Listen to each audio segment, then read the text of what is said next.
This is my professional development workshop. It will be called Structured Repeated Silent Reading.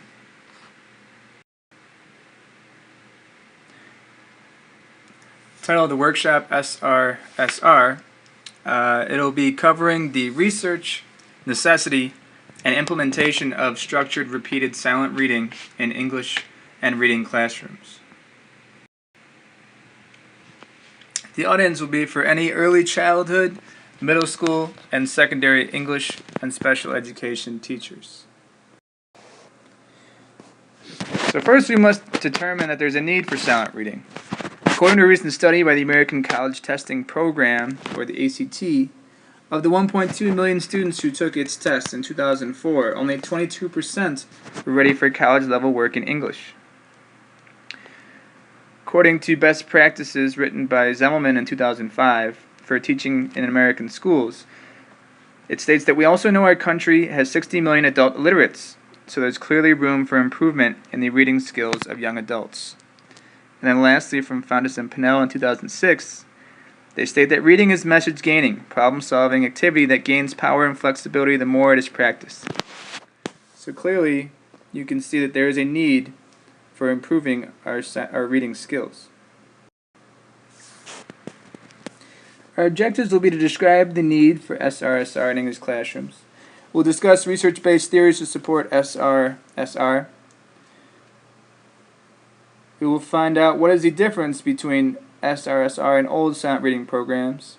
We will outline the implementation of the new SRSR in your classroom. And we will also introduce new technologies and valuable after-reading activities. For now, I'd like you to turn and talk. First, notice on this slide there are many different silent reading programs out there. My question for you to discuss with your partner is, what is wrong with sustained silent reading? And what problems do you face with silent reading time in your classroom?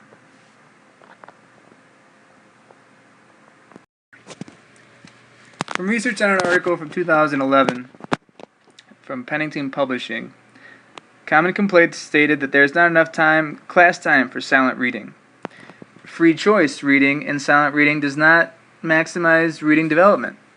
Silent reading is not teaching. Silent reading doesn't hold students accountable. And silent reading provides no opportunity for reader response.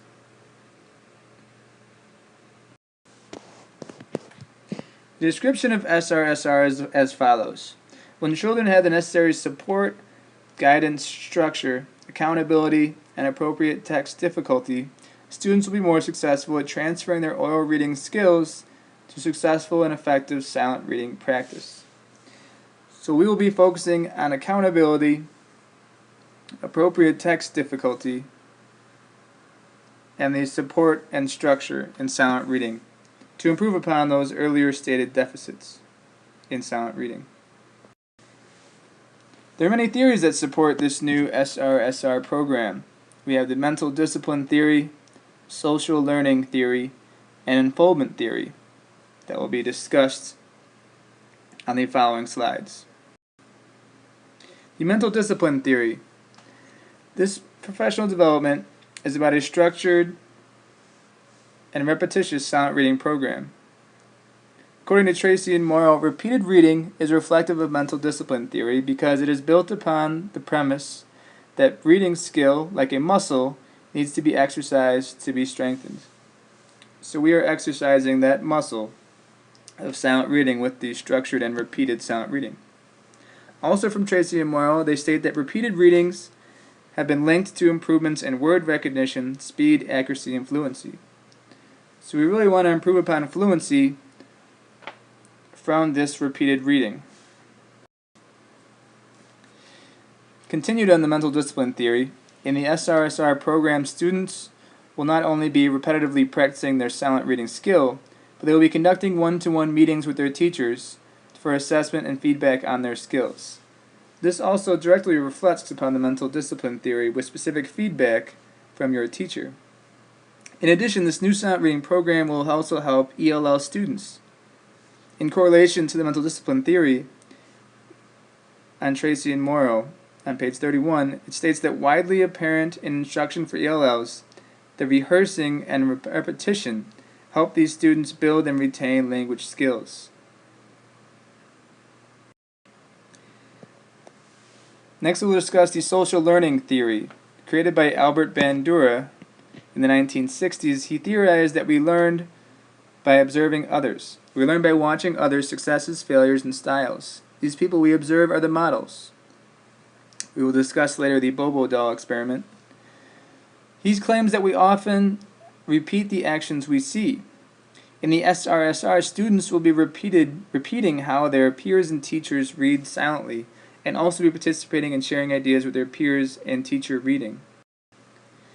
This chart, taken from Tracy and Morrow on page 131, shows the 4 phases. The attentional phase, where the observer simply watches the model.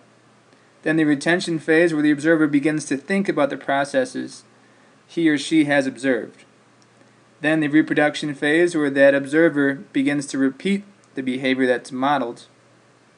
And finally, the reinforcement phase, where the observer repeats the behavior again and the behavior is acquired. For example, as we discussed in class, how the children learn to hit the doll based on aggressive cartoons that they had watched.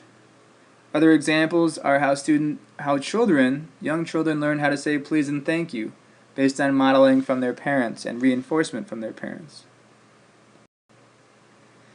Next, we have the unfoldment theory. The SRSR will also correlate to that unfoldment theory by learning through a natural unfolding of the mind based on individual curiosity and interest. Rousseau, one of the earliest educational theorists to hold the unfoldment perspective, was very critical of the educational system of his time for lacking interest and passion for learning. He believes that teachers should intervene as little as possible and let the children unfold into their learning. In the SRSR, students will have a large amount of choice in the reading material, but it will not be completely open-ended. The only restriction will be that the texts have to be within their level of independent skill. Given a wide range of genres, a wide range of books, magazines, electronic materials, students will be able to pursue their interests and unfold, as Rousseau claimed, into their desired paths. This chart helps illustrate the faults of old traditional SSR programs and how the new SRSR aims to improve upon those. If you look on the left side of the chart, you can see the key characteristics listed. If you skip to the bottom, the main changes that you will see in this professional development are the teacher monitoring and feedback and student accountability. As you can see, we will be holding students accountable and giving them valuable feedback by you doing the following. We will be having 5-minute teacher-initiated meeting conferences, and students will also have to read aloud to the teacher during these conferences, answering questions, and setting personal goals for completing those books, keeping them focused on the task at hand, and continuing to improve upon those skills. These one-to-one meetings with the teacher will be discussed later in the presentation. So what exactly is SRSR? It's a new program aimed to deal with past concerns and deficits in traditional silent reading programs. First, we aim to hold the students accountable during silent reading time. We still want to allow for choice, but structured to their skill level for success. We also want to empower the teachers, use this time for them to gain insight as well from assessments on the student's fluency and comprehension with the one-to-one meetings during silent reading time. And lastly, we want to guide students with meaningful after-reading tasks with repeated practice so they can master these comprehension skills and strategies to use at higher level reading texts. To begin implementation of the SRSR in your classrooms, you must begin by structuring your library. But before that, you must know your students' reading levels, along with interest areas before you level your library. If you do not have a system in place for these assessments, I recommend the BRI by Jerry Johns and the Elementary Interest Survey by Denise Hillenbrandt. Then level your classroom library to support and guide book choices towards appropriately challenging books. You can use shelves or plastic bins to replace reading materials of differing levels and differing genres. Then color code the different difficulty levels of books in the library within each genre. This is a picture of what a leveled library should look like, and I've also inserted images of iPads, apps for the iPad, Flipboard, the website Newsela, and a picture of recorded books. That should be in addition to just the leveled and organized library. As mentioned on the last slide, technology is key to new libraries. If you have iPads in your classroom, I recommend the following apps: Flipboard, Telegami, Explain Everything, and Dragon Dictation. These will be explained further in the presentation. If you have laptops, websites for additional reading materials, I recommend newsela.com. It's a current events website that gives the students leveled text.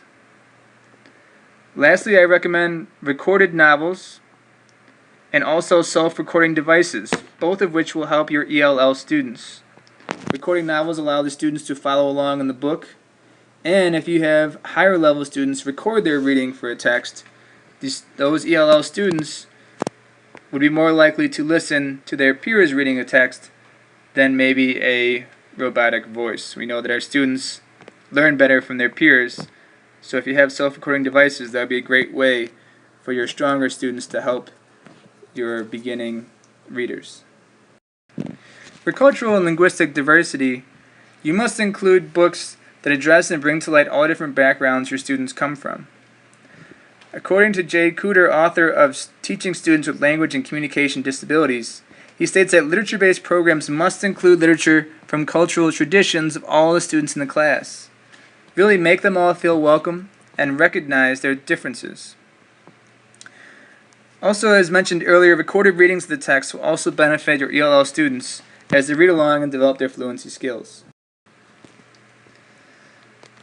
To begin modeling for the students of the SRSR, you want to teach a series of explicit book selection strategy lessons. These will all be explained at length at a later time in the presentation. But as you can see, you want to orient students to the library. You want to give book talks to hook the children on the books. You want to show them how to select an appropriate leveled book from the library. Teach the students about genres, and also make sure that the students are choosing appropriate difficulty level text for their skills. The silent reading time begins with a short teacher explanation and modeling of either fluent reading or of a comprehension strategy following their silent reading of a text. After this brief lesson, the children are dismissed to select a previous selected book or a new one from the library. The time of silent reading should be a minimum of 20 minutes. During this silent reading time, the teacher will conduct one-to-one meetings with 4 to 5 students called IMTs. IMTs are individual meeting times with students. In these meetings, the children will be asked to read aloud from their book while the teacher records a running record analysis of their reading. After that read aloud, the teacher will initiate a discussion with each student about the book. The child is also asked to retell what they read aloud. This brief discussion will take about 2 minutes. At the conclusion of each IMT, the teacher will ask the students to set a goal for a date to finish that book and select how they will share the book from a displayed menu of book response projects. This menu of book response projects will be discussed later in the presentation. By conducting these individual meetings with 4 to 5 students per silent reading session, it will ensure that children are engaged and accountable for the time spent reading silently. They will not know who is chosen, so those 4 to 5 students will be more apt to be on task during that silent reading. This also empowers the teacher with data about each student so they can track progress. They are no longer losing instructional time, but gaining assessments and data on their students. These assessments don't always have to be a running record, and we will discuss other assessments possible at a later time in this presentation. As the timed 20 minutes of silent reading comes to a close, you will direct students to complete an activity that was previously modeled at the start of SRSR. This follow-up will take a maximum of 10 minutes. There are many follow-up activities to silent reading.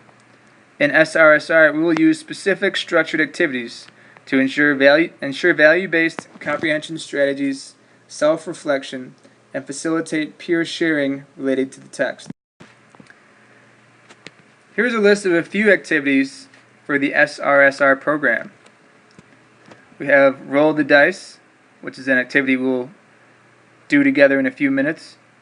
The Main Idea Detail Summary, Journal Reflection, Sell It, Telegami, Explain Everything, Dragon Dictation are all apps for the iPad that we'll discuss, and many more. Now we will practice together an activity, a value-based activity for after reading. It's called Roll the Dice. This can be assigned for pre-reading, during reading, and after reading for silent reading accountability and comprehension strategies. For practice, we will focus on the after reading questions.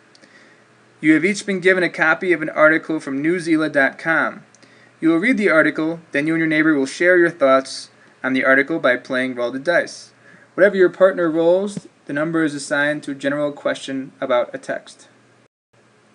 So let's begin. Read your article from newzealand.com. When you are both finished, roll the dice and answer the questions orally with your partner to the best of your ability. Have fun. Newzilla is a great resource for current event articles that can be differentiated to 4 different reading levels. If you have technology in your classroom, I highly recommend to make this available to your students.